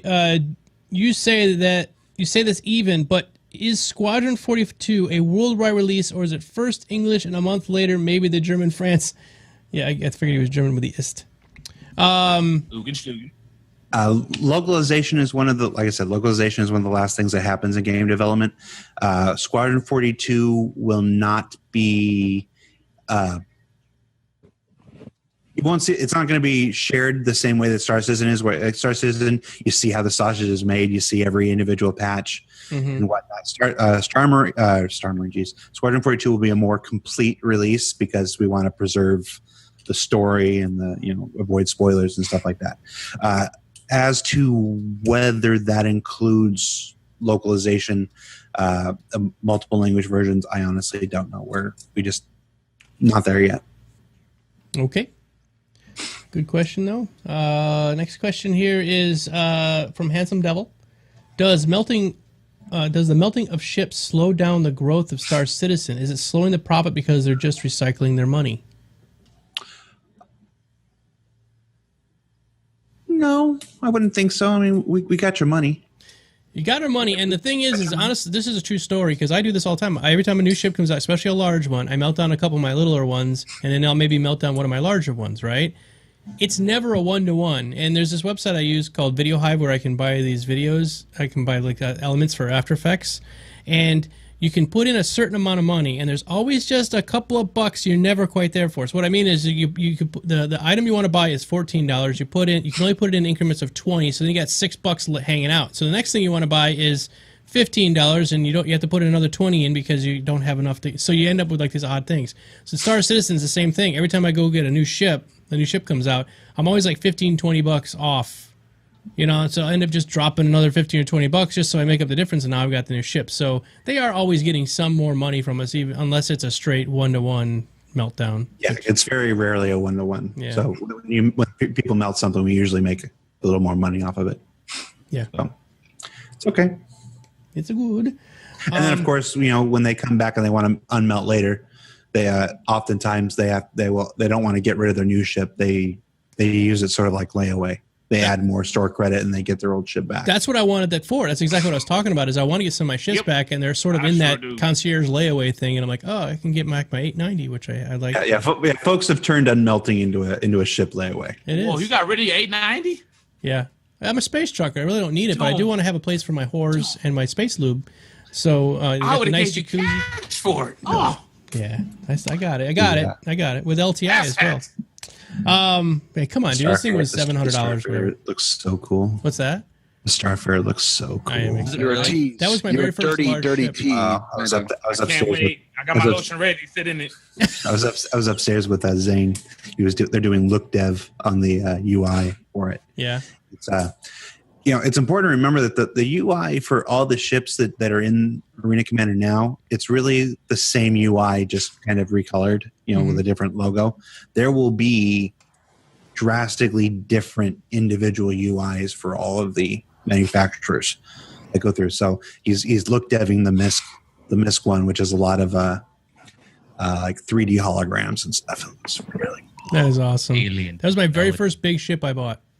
Was the Starfarer, but I got rid of it because it wasn't at the time going to be in the hangar anytime soon. Yep. Any word on that, Disco? When can we start seeing some larger ships in the hangar? I love the little ships, but I want to see something bigger, like a Banu or something. Yeah, ultimately it comes down to if little ships take less time to build, so we just do those first. It's if you have the option it's like, all right, when you're assigning roles and you're assigning a task to do to the design team, it's all right by this point. Again, we'll just pick a date out of the air. By November 1st, we can either have 8 smaller ships in the hangar, or we can have 3 larger ones.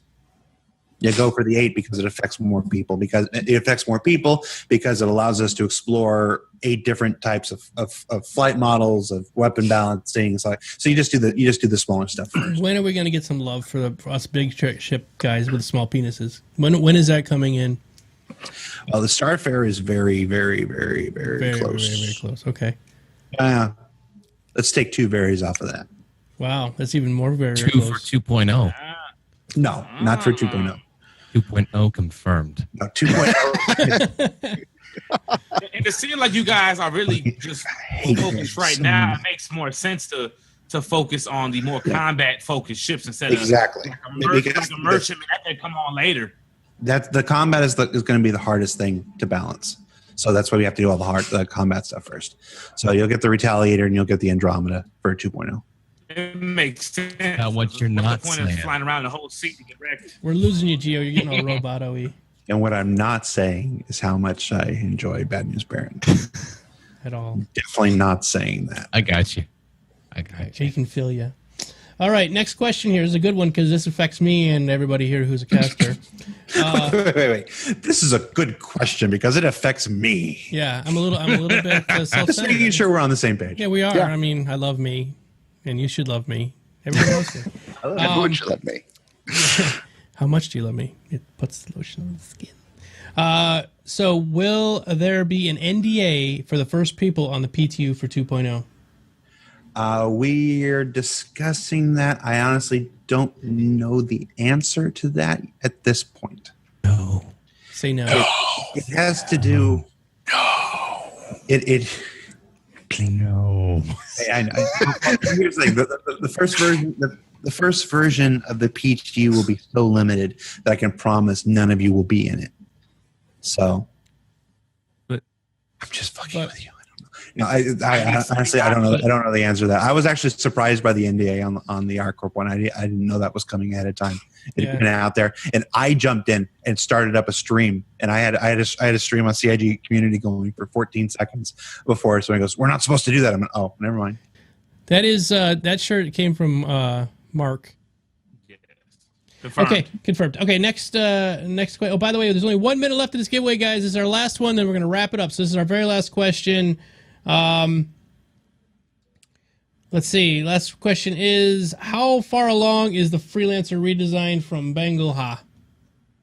From what? Bangalha. Oh, that's an English person. I thought you were like saying it from the Bengal to Jafakri. Yes. They are still concepting it. Okay. So they're still concepting that's again, that goes back to why I'm like, don't take some asset that you pulled out of the thing. They're still concepting the redo to the freelancer. So that's where it's at. They haven't even started building it yet. So that's where they're at. All right, my mods, could you please get Mr. Captain Flint's stream information ready because we're going to go raid him in a minute.